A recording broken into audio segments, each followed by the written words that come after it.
Good morning everyone. Meron po ngayon tayo dito na bagong unit. Double cab po siya, pickup style, pure stainless po. Ang kanyang makina po is Isuzu C240. Ayan. Pure stainless po siya. Yan po yung kanyang harapan. Ito po yung kanyang ilalim.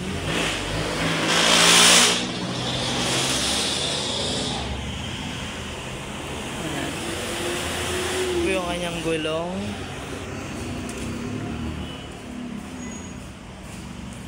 So, pick up style po siya, double cab.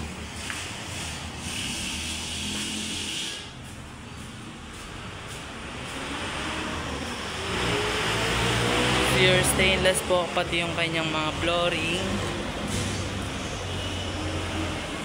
So, ayan. Ito po yung kanyang sidings.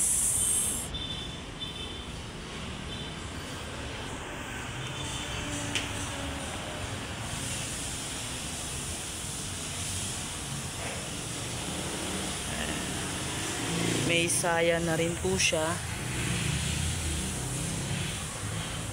So, ayan. Tapos, ayan po yung kargahan niya sa likod.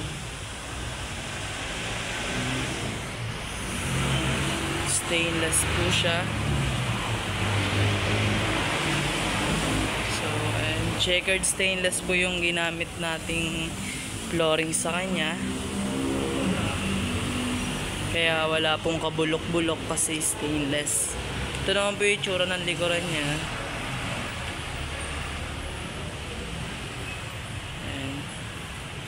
Kanyang reserba, salamin. Ayan.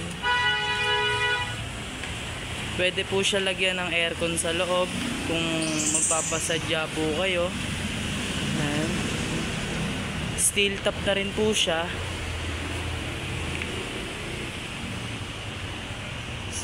Ayan. Check naman po natin yung loob. Ito po natin siya i-check.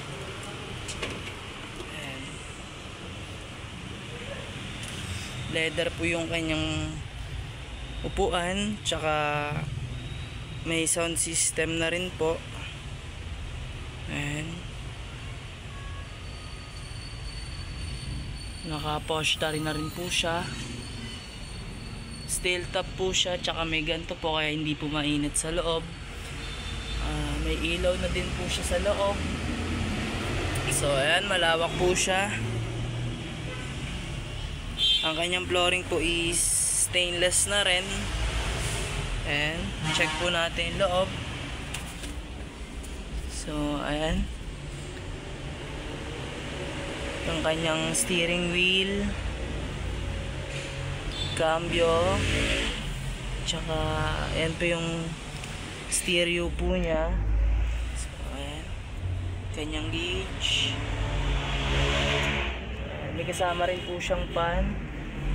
So bago pa po yung kanyang mga trapal, wala pa pong kakupas-kupas at bago lang po yan kinabit. So ayan.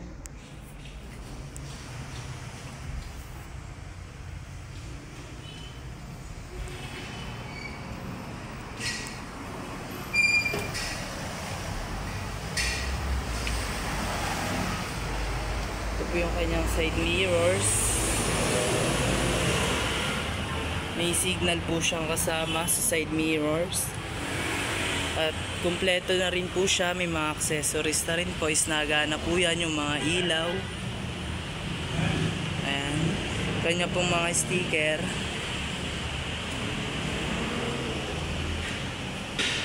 So, ayan. Pakita naman po natin yung kanyang makina.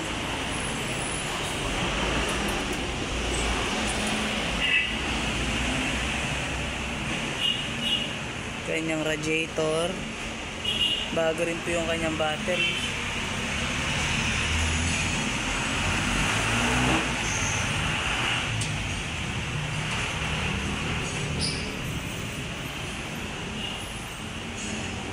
kanyang pan.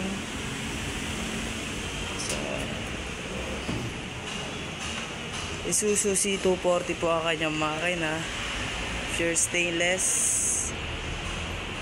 Ayan.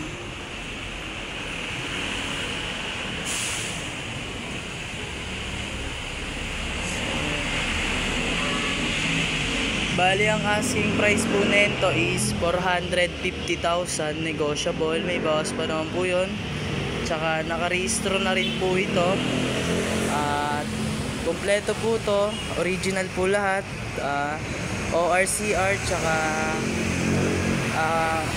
kompleto rin po yung IDs, may kasamang pirma. Ayan. So registered na rin po siya. Gagamitin nyo na lang po. Tsaka insured po siya ng LTO, yan.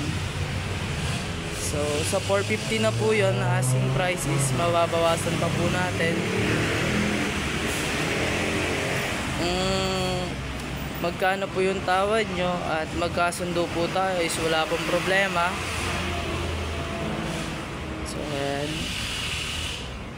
lalagay ko na lang po yung contact number dito sa screen para kung sakaling tatawag po kayo at may gusto po kayong itanong tungkol sa iba pang detalye is wala pong problema, ilalagay ko po yung contact number dito sa screen. So ayan, Isuzu C240 ang kanyang makina, double cab pickup style. So yun lang guys, maraming salamat sa panonood. Huwag nyo kalimutan mag-like and subscribe. Maraming salamat po, ingat po kayo, bye bye.